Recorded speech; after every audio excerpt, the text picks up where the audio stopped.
হ্যাঁ everyone, BDX এর পক্ষ থেকে যে করে ভিডিও টিউটোরিয়াল আপনাদের সবাই ওয়েলকাম জানাতেছি। আমি ফয়সাল আহমেদ এবং অনেকদিন পরে যে কোয়ের উপর ভিডিও টিউটোরিয়াল বানাতে বসছি। সো আগের যে টপিকগুলো আমরা শিখেছিলাম অথবা আগের যে টপিকের উপর ভিডিও টিউটোরিয়াল দেওয়া হয়েছে সেই টপিকগুলোতে একটু থেকে একটু দূরে সরে যাবো আমরা। অর্থাৎ আজকে একটু নতুন ধরনের জিনিস সম্পর্কে আমরা ধারণা নেব। এবং আজকের ভিডিওতে আমি চেষ্টা করবো যে কোয়ের সম্পর্কে আপনাদেরকে কিছু ইম্পর্টেন্ট টিপস দিতে, এবং পরবর্তী কয়েকটা টিউটোরিয়ালে আমি চেষ্টা করবো যে কোয়ের ইম্পর্টেন্ট কিছু মেথডস এবং ইফেক্টস সম্পর্কে আপনাদেরকে দেখানোর জন্য। কেননা আমাদের বেশিরভাগ প্রজেক্টে আলটিমেটলি দেখা যায় আমরা কিছু ফিক্সড অথবা কিছু নির্দিষ্ট মেথড নিয়ে অথবা নির্দিষ্ট কিছু ইফেক্টস নিয়ে কাজ করতেছি, অথবা অ্যাকচুয়ালি যে কোয়েরের যে বেসিক যে কনসেপ্টটা অর্থাৎ বেসিক যে মেথডসগুলো সেই বেসিক মেথডসগুলো ঘুরে ফিরে আমাদের প্রয়োজন হবে। অর্থাৎ আমি চাইতেছি আপনাদেরকে সবগুলো একটা অ্যাটলিস্ট সবগুলো নয়, অ্যাটলিস্ট মোস্ট ইম্পর্টেন্ট মেথডসগুলো অথবা মোস্ট ইম্পর্টেন্ট ইফেক্টসগুলোর কিছু ডেমনস্ট্রেশন আপনাদেরকে দেখাতে। সো নেক্সট টিউটোরিয়ালগুলো আপনাদের সাথে এইসব ব্যাপার নিয়ে আলোচনা হবে আশা করি। বাট তার আগে আমরা আজকে কিছু যে কোয়েরি সম্পর্কে কিছু ইম্পর্টেন্ট বেসিক টিপস সম্পর্কে জানবো, এবং আপনাদেরকে পরবর্তী টিউটোরিয়ালগুলোতে যে কোয়ের বেস্ট প্র্যাকটিসগুলো সম্পর্কে বলার চেষ্টা করবো। অর্থাৎ যেই জিনিসগুলো সাধারণত ভালো ভালো কোডাররা ফলো করে থাকে, যে স্টাইলটা অথবা কোডিংয়ের ক্ষেত্রে যেসব কনভেনশন ফলো করা হয়ে থাকে। সো লাস্ট টিউটোরিয়ালগুলো থেকে আমরা শুরু করি, যেখানে আমাদের একটা বেসিক মার্কআপ ছিল, একটা সিএসএস ফাইল ছিল, সরি একটা সিএসএস ফাইল ছিল, এবং আমরা সেখানে যে কোয়েরি ইনক্লুড করেছিলাম আমাদের রুট ফোল্ডারের ভিতরে। আমি যে কাজটা করছি সেটা হচ্ছে জাস্ট আমাদের মেইন ফাইলটাকে, আমাদের মেইন রুট ফোল্ডারটাকে আমরা লোকাল হোস্টে এক্সচেঞ্জ ট্রান্সফার করেছি ডেস্কটপ থেকে, যেন আমাদের পরবর্তীতে যখন আমরা এইজেক্স সম্পর্কে শিখবো সেক্ষেত্রে আমাদেরকে পিএইচপি এর সাথে অ্যাটাচড করতে হবে, অর্থাৎ পিএইচপি এর সাথে মিক্সড করে কম্বাইন্ডভাবে কাজ করতে হবে যে করে দিয়ে, সেই সব ক্ষেত্রে আমাদের লোকাল হোস্টের প্রয়োজন পড়বে। সো সেই জন্য আমি লোকাল হোস্টে আমাদের রুট ডিরেক্টরিটাকে জাস্ট ট্রান্সফার করেছি। আপনারা দেখতে পাবেন এখানে সেম ফোল্ডার সেম সব ফাইলস যে কোয়েরি ফাইলটা রয়েছে এখানে। সো আজকের ভিডিও টিউটোরিয়ালের আসল শেখানো শুরু করা যাক। আমরা প্রথমে আপনাদেরকে বলে নিই একটা জিনিস, সেটা হচ্ছে আমরা প্রথম টিউটোরিয়ালে দেখেছিলাম কীভাবে যে কোয়েরি ডাউনলোড করতে হয় এবং কীভাবে আমাদের ওয়েব পেজে আমরা যে কোয়েরিকে ইনক্লুড করে থাকি। এটা হচ্ছে বেসিক্যালি নর্মাল এই জিনিসটা করা হয়ে থাকে, বাট এর সাথে একটা বেস্ট প্র্যাকটিস রয়েছে যেটা নর্মালি বিভিন্ন ওয়েব ডেভেলপার এই জিনিসটা ফলো করে থাকে অথবা অনেকে রেকমেন্ড পর্যন্ত করে থাকে যে এই জিনিসটা বেটার একটা ওয়ে। সেটা হচ্ছে অ্যাকচুয়ালি গুগলের যে কোয়েরি ফাইলটা গুগল ডিস্ট্রিবিউট করে থাকে। নর্মালি গুগল নিজস্ব সার্ভার থেকে বেশ কিছু লাইব্রেরি সরি বেশ কিছু ইম্পর্টেন্ট লাইব্রেরি অটোমেটিক্যালি সার্ভ করে থাকে, ডিস্ট্রিবিউট করে থাকে, যেটা আপনারা ওপেনভাবে ইউজ করতে পারবেন। সো এরকম একটা লাইব্রেরি হচ্ছে যে কোয়েরি লাইব্রেরি, যেটা গুগল থেকে আপনি অটোমেটিক ইউজ করতে পারবেন। অর্থাৎ আপনার ওয়েব সার্ভারে যে কোয়েরি ফাইলটাকে আপলোড করার কোনো প্রয়োজন পড়বে না, আপনি সরাসরি গুগলের সার্ভার থেকে এটাকে ইউজ করতে পারবেন। এবং এটার সুবিধাটা হচ্ছে গুগলের সার্ভার অবশ্যই আপনার সার্ভার থেকে অনেক বেশি ফাস্ট হবে যদি আপনি higher level business class hosting provider এর থেকে হোস্টিং নিয়ে থাকেন। সো এক্ষেত্রে আমাদের একটা প্লাস পয়েন্ট হচ্ছে আমাদের ফাইলটা অনেক বেশি ফাস্ট লোড হয়ে যাবে। এবং আরেকটা সুবিধা হচ্ছে আমাদের যখনই আমরা জাভাস্ক্রিপ্ট ফাইলের জন্য আমরা একটা রিকোয়েস্ট সেন্ড করি সার্ভারের কাছে, ঠিক তখনই জাভাস্ক্রিপ্ট ফাইলটাকে আমাদের ব্রাউজার কেশ করে নেয়, অর্থাৎ এটা একটা একটা টেম্পোরারি মেমোরিতে সেভ করে রাখে। সো আমাদেরকে যেটা করতে হবে সেটা হচ্ছে প্রত্যেকবার আমাদের ওয়েব পেজে যখন কোনো ইউজার ইন্টার করবে তখনই একটা রিকোয়েস্ট সেন্ড করবে সার্ভারের কাছে যে আমার যে কোয়েরি ডট জেএস ফাইলটা প্রয়োজন। সো যদি দেখে যে কোয়েরি ডট জেএস ফাইলটা অলরেডি আমাদের ব্রাউজারে রয়েছে, কেশ করা রয়েছে, আপনাদেরকে কেশ এর জিনিস আসলে বলা যায়, কেশ এটাকে বলা কেশ। আপনারা কীভাবে প্রোনাউন্সিয়েশনটা করেন আমি ঠিক জানি না, আমি কেশ বলে থাকি এটাকে। সো কেশ করা থাকে, সেক্ষেত্রে এই ফাইলটা আবার লোড করবে না ব্রাউজার। সো সেই কেশড ফাইলটা ইউজ করে থাকে। সো গুগল থেকে আমরা যদি এই জিনিসটাকে সরাসরি ইউজ করে থাকে সেক্ষেত্রে আমাদের সুবিধাটা হচ্ছে বিভিন্ন ওয়েবসাইটে গুগল থেকে এই ডিস্ট্রিবিউশনটা অনেকে ইউজ করে থাকে। সো সেই ক্ষেত্রে আমাদের সার্ভার থেকে নতুন করে লোড করতে হচ্ছে না, অথবা আমাদের লোডিং টাইমটা অনেক বেশি বেড়ে যাচ্ছে, অনেক বেশি কমে যাচ্ছে, যেটা অনেক বেশি ফাস্ট হয়ে যাচ্ছে। সো এটা আমাদের জন্য আরেকটা প্লাস পয়েন্ট। সো এই দুইটা প্লাস পয়েন্টের কথা মাথায় রেখে আমরা গুগল থেকে কীভাবে আমরা ফাইলটাকে সরাসরি ফেচ করতে পারি অথবা ইউজ করতে পারি সেটা আমরা দেখে নিই। গুগলের যে লাইব্রেরিগুলো রয়েছে সেগুলো সাধারণত এই অ্যাড্রেসে আপলোড করা থাকে, http ajax ডট, যেহেতু এটা এক ধরনের জাভাস্ক্রিপ্ট ফাইল, তবে আমরা ajax লাইব্রেরিতে যাব। ajax dot Google apis dot com slash ajax slash jQuery ajax or libs, আমার ঠিক মনে পড়ছে না, সম্ভবত libs স্ল্যাশ jQuery, libs মানে libraries, slash jQuery slash 1 slash jQuery.js। দেখা যাক এখন আমরা ফাইলটা পাই কিনা এখানে। সো আমাদের পেজটাকে আমরা রিফ্রেশ করি এবং আমরা যদি সোর্স করে যাই, আপনারা দেখতে পাবেন কোথাও একটু ভুল রয়েছে। সো সম্ভবত আমার সার্ভার অ্যাড্রেসটা ভুল রয়েছে, অথবা আমরা গুগলে সার্চ করে দেখি গুগল jQuery। আপনারা দেখতে পাবেন প্রথমে যে লিঙ্কটা আসবে, এখানে আমরা যাই লাইব্রেরিজ এপিআই। সো এখান থেকে আমরা সার্চ করবো jQuery এর জন্য। আপনারা দেখতে পাচ্ছেন এখানে jQuery দেখানো হচ্ছে। সো jQueryতে যাওয়ার পর আপনারা দেখবেন এখানে অ্যাড্রেসটা দেওয়া রয়েছে https, এটা হচ্ছে সিকিউর সার্ভারের জন্য, অথবা আমরা সিকিউর সার্ভারটা নিয়ে নিই। জাস্ট কপি এবং পেস্ট করি আমরা।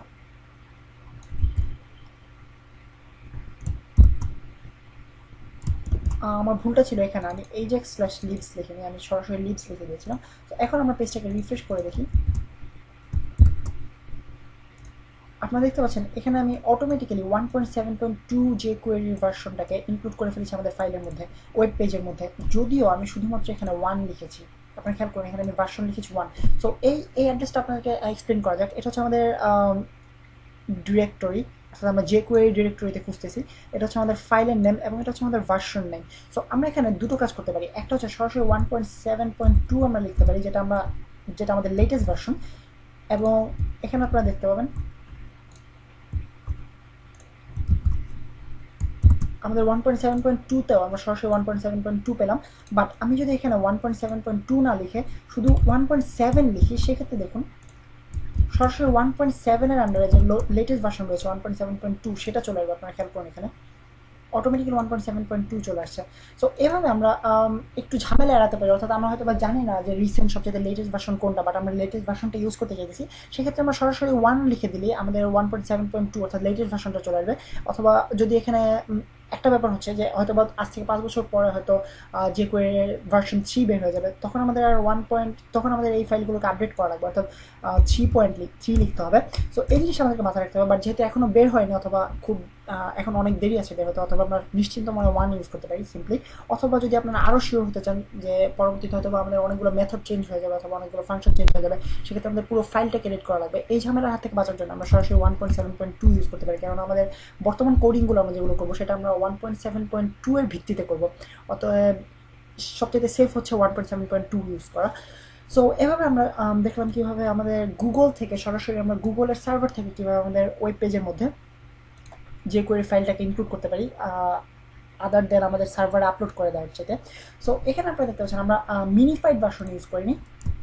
এখানে আমাদের ভার্সনটা রয়েছে সরাসরি মেইন ভার্সন। আপনারা খেয়াল করুন সবগুলো কোড কোথাও মিনিফাইড করা নয়, ফুল ভার্সন দেওয়া রয়েছে।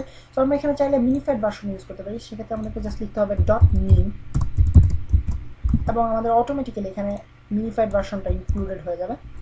খেয়াল করুন আমাদের সম্পূর্ণ মিনিফাইড ভার্সন চলে আসলো।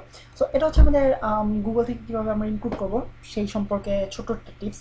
এবং আরেকটা জিনিস আপনাদেরকে বলা প্রয়োজন, সেটা হচ্ছে আমরা যখন জাভাস্ক্রিপ্ট শিখবো অথবা jQuery শিখবো, আমাদের অত্যন্ত গুরুত্বপূর্ণ একটা ব্যাপার হচ্ছে লাইভ এডিট করা অথবা লাইভ আমাদের আপডেটগুলো খেয়াল করা।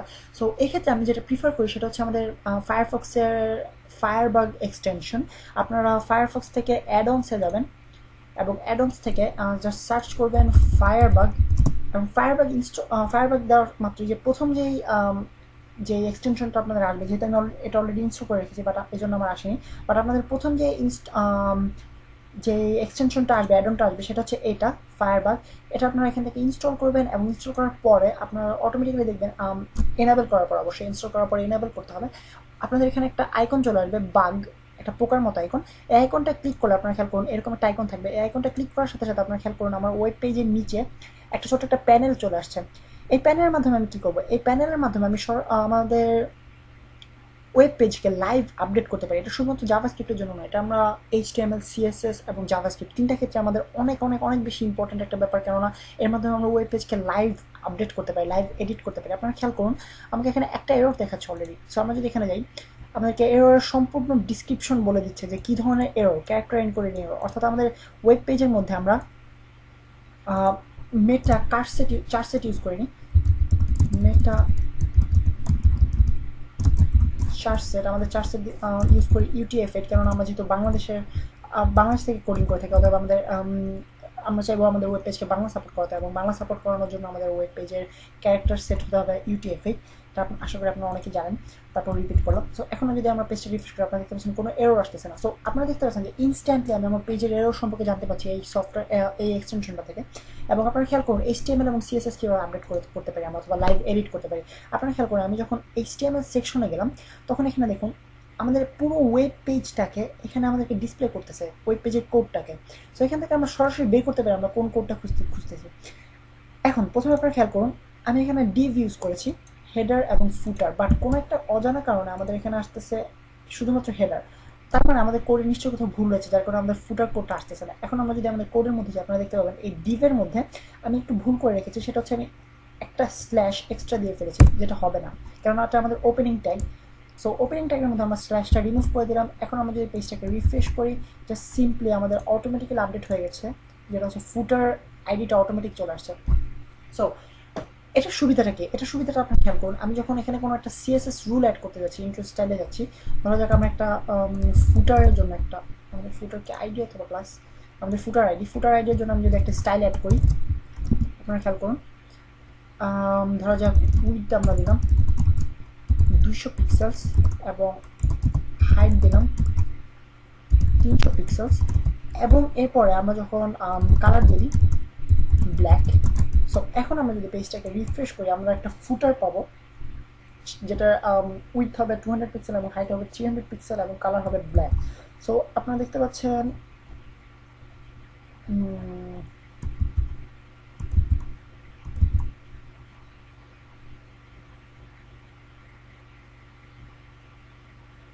সরি, এটা অ্যাকচুয়ালি কালার নয়, কেননা ব্যাকগ্রাউন্ড কালার হবে।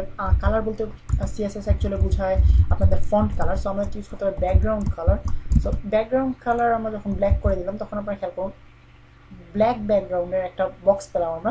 এখন আপনারা এই বক্সটাকে অটোমেটিক এখান থেকে আপনি যখন ফুটারে ক্লিক করলেন, একটা এলিমেন্টে ক্লিক করলেন, এই এলিমেন্টের মাধ্যমে আপনি এখানে অটোমেটিক ফুটারে যেসব CSS রুলস রয়েছে সেগুলো আপনারা অটোমেটিক পেয়ে যাচ্ছেন। সো এখান থেকে আপনারা যে কোনো এডিট করতে পারেন। যেমন এডিটটাকে আরও অনেক বেশি সুবিধাজনক করার জন্য ফায়ারফক্সের মাধ্যমে অনেক এক্সট্রা এক্সটেনশন অ্যাড করা হয়েছে, যেটার মাধ্যমে আপনারা খেয়াল করুন, আমি যদি ফুটারে উইথে ক্লিক করি, আমি জাস্ট অ্যারো বাটন প্রেস করে আপনাদের কিবোর্ডের ডাউন অ্যারো বাটন ক্লিক করুন, অটোমেটিক্যালি এর ভ্যালিউ কমতে থাকে। আপনারা খেয়াল করুন ওয়েব পেজে এই জায়গাটা খেয়াল করুন, বক্সের ভ্যালিউটা উইথ অটোমেটিক কমতেছে শুধুমাত্র অ্যারো বাটন ইউজ করে। এছাড়া আপনি সরাসরি আপনাদের এখানে লিখে দিতে পারেন 100 যদি লিখুন আপনি, অথবা ধরুন আমি 200 পিক্সেল লিখলাম, অটোমেটিক লিখতে পারেন, অথবা 2000 পিক্সেল লিখতে পারেন, যেটা আপনাদের ইচ্ছা আপনারা অটোমেটিক লিখতে পারেন। 10 পিক্সেল ধরা যাক, এবং হাইটের ক্ষেত্রেও সেম, আপনারা একইভাবে এটাকে কন্ট্রোল করতে পারেন। 10 পিক্সেল ছোটো করে দিলাম, এবং আপনারা ব্যাকগ্রাউন্ড কালারটাও চেঞ্জ করতে পারেন ব্লু।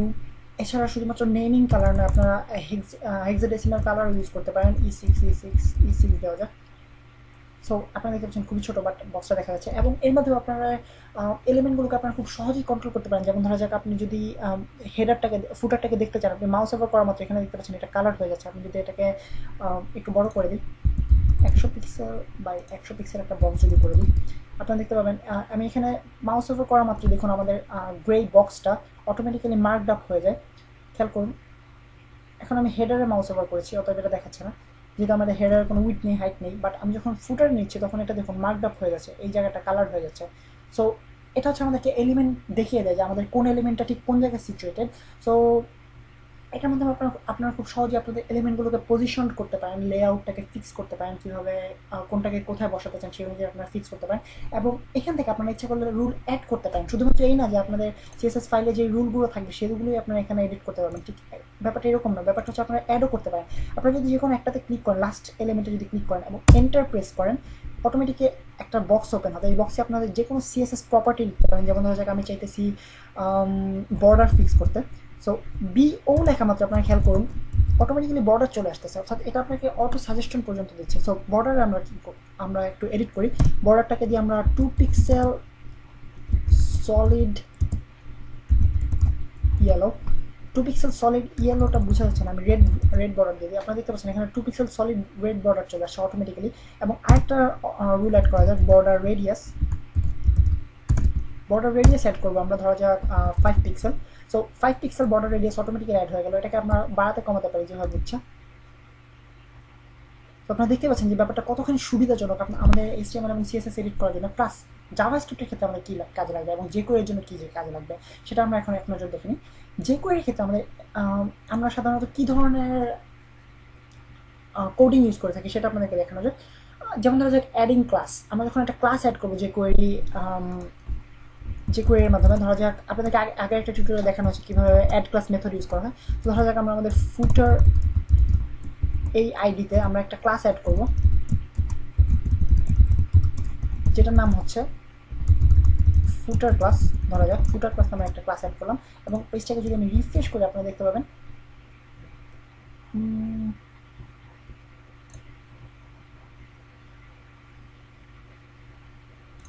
সম্ভবত আমি document.ready ইউজ করিনি সেজন্য আমাদের ফুটার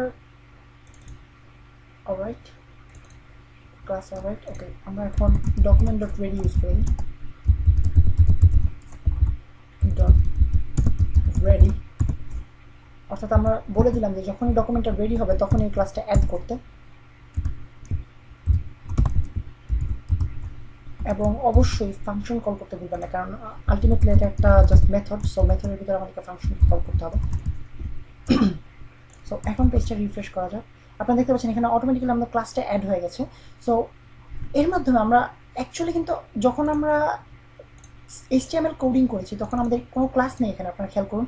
বাট আমরা যখনই jQuery এর মাধ্যমে একটা ক্লাস অ্যাড করলাম ডাইনামিকলি, অর্থাৎ যখন আমাদের ডকুমেন্টটা রেডি হলো তখন আমরা ডাইনামিকলি ফুটার ক্লাসের আইডির সাথে একটা ক্লাস অ্যাড করলাম যেটা হচ্ছে ফুটার ক্লাস, এবং এটাকে আমরা দেখতে পারবো শুধুমাত্র ফায়ারবাগে ইউজ করার মাধ্যমে। আপনারা খেয়াল করুন ফায়ারবাগ অটোমেটিক্যালি আমাদের ফুটার আইডি এর ডিফটাতে ফুটার ক্লাস অ্যাড করে দিচ্ছে। সো এটা হচ্ছে আমাদের অ্যাডভান্টেজ যে আমরা jQuery এর মাধ্যমে হয়তো অনেক কাজ করবো, যেমন ধরো যে অ্যাড ক্লাস অথবা রিমুভ ক্লাস, অথবা আমাদের কোনো ডাটা অ্যাট্রিবিউট অ্যাড করবো, অথবা আমরা হয়তো href চেঞ্জ করব, অথবা আমাদের ইন্টারনাল যে ডেটা ইনসার্ট করাবো, অর্থাৎ ধরো যাক আমাদের ফুটারের ভিতরে আমরা নতুন ডেটা ইউজ করবো। ধরো যাক ফুটার ডট HTML আমরা নতুন কোনো ডাটা ইনসার্ট করি, HTML ডাটা বাটন, আমরা নতুন একটা বাটন ইনসার্ট করলাম যেখানে লেখা থাকবে হেই। সো হেই নামে একটা বাটন ইনসার্ট করলাম এবং আপনারা খেয়াল করুন আমাদের ফুটারের ভিতরে অটোমেটিক্যালি হেইটা ইনসার্টেড হয়ে গেছে। বাট যদিও আমরা এটাকে এইখানে দেখতে পাচ্ছি না, আমাদের HTML এর মধ্যে এই কোডটা নেই, বাট আমরা এটাকে কীভাবে কন্ট্রোল করতে পারবো? আমরা কন্ট্রোল করতে পারবো ফায়ারবাগের মাধ্যমে, কারণ আমাদের HTML এ যেহেতু এই জিনিসটা নেই, অথবা আমাদেরকে অবশ্যই ফায়ারবাগের হেল্প নিতে হবে। এটা হচ্ছে আমাদের অ্যাকচুয়ালি ফায়ারবাগ সম্পর্কে বেসিক আইডিয়া, অথবা jQuery সম্পর্কে একটা ছোট্ট টিপস এই ব্যাপারের উপরে টিউটোরিয়াল। খুবই লম্বা একটা টিউটোরিয়াল হয়ে গেছে এবং আশা করি আপনাদের কিছুটা হলেও কাজে লেগেছে, এবং এই জিনিসগুলো আসলে খুবই ইম্পর্টেন্ট এবং আমাদের সামনে যেতে যেতে এই জিনিসগুলো প্রত্যেক স্টেপে আমাদের এই জিনিসগুলো দরকার হবে। তো আপনারা অবশ্যই এই জিনিসগুলো একটু ভালো করে দেখবেন এবং কীভাবে আমি জিনিসগুলো ইউজ করেছি, টুলসগুলো ইউজ করেছি সেগুলো একটু মাথায় রাখবেন। আর আরেকটা ব্যাপার সেটা হচ্ছে ফায়ারবাগ হচ্ছে জাস্ট একটা অ্যাড অন, এটা কোনো ব্রাউজারের ডিফল্ট সিস্টেম নয়। ব্রাউজারের ডিফল্ট সিস্টেম যেটা সেটা হচ্ছে ইন্সপেক্ট এলিমেন্ট। আপনারা এখানে রাইট ক্লিক করলে পেজের উপর রাইট ক্লিক করলে দেখতে পাবেন এখানে ইন্সপেক্ট এলিমেন্ট নামের একটা অপশন রয়েছে, যেটা ফায়ারফক্সের ক্ষেত্রে আমার খুব একটা পছন্দ নয়, সেই জন্য আমি ফায়ারবাগ ইউজ করি এক্সট্রা। বাট গুগল ক্রোমের ক্ষেত্রে আপনারা যদি ক্রোম ওপেন করেন আপনারা দেখতে পাবেন ক্রোমের মধ্যে আপনাদের যদি পেজটাকে ছোটো করি আপনাদের দেখতে সুবিধা হবে।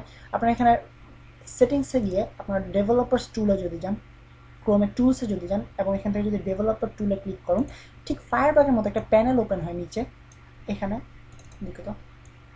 এখানে একটা প্যানেল ওপেন হয়, এই আপনারা খেয়াল করুন এখানে এই প্যানেলটা সেম ফায়ারবাগের মতো কাজ করে এবং কিছু কিছু ক্ষেত্রে ফায়ারবাগের চাইতেও বেশি এফিশিয়েন্ট একটা প্যানেল এটা। সো আমি প্রিফার করি গুগল ক্রোমের ক্ষেত্রে অবশ্যই ডেভেলপার টুল ইউজ করার জন্য। বাট ফায়ারফক্সের ক্ষেত্রে আমি প্রিফার করি ফায়ারবাগ ইউজ করা। সো আপনাদের যে যার যেটা পছন্দ সেটা নিয়ে আপনারা কাজ করতে পারেন, বাট আমি আপনাদের সাথে পরবর্তী টিউটোরিয়ালগুলোতে ফায়ারবাগ নিয়ে কাজ করা দেখাবো। অতএব আশা করি জিনিসটা আপনারা একটু কষ্ট করে ইনস্টল করে নেবেন এবং নেক্সট টিউটোরিয়ালগুলোতে ফায়ারবাগের সাথে সাথে আপনারা ফায়ারবাগ দিয়ে আপনারা কাজ চালানোর চেষ্টা করবেন। এবং সেই টিউটোরিয়ালগুলো পর্যন্ত আপাতত সাইন অফ করতেছি আমি Faisal Ahmed from BD gigs.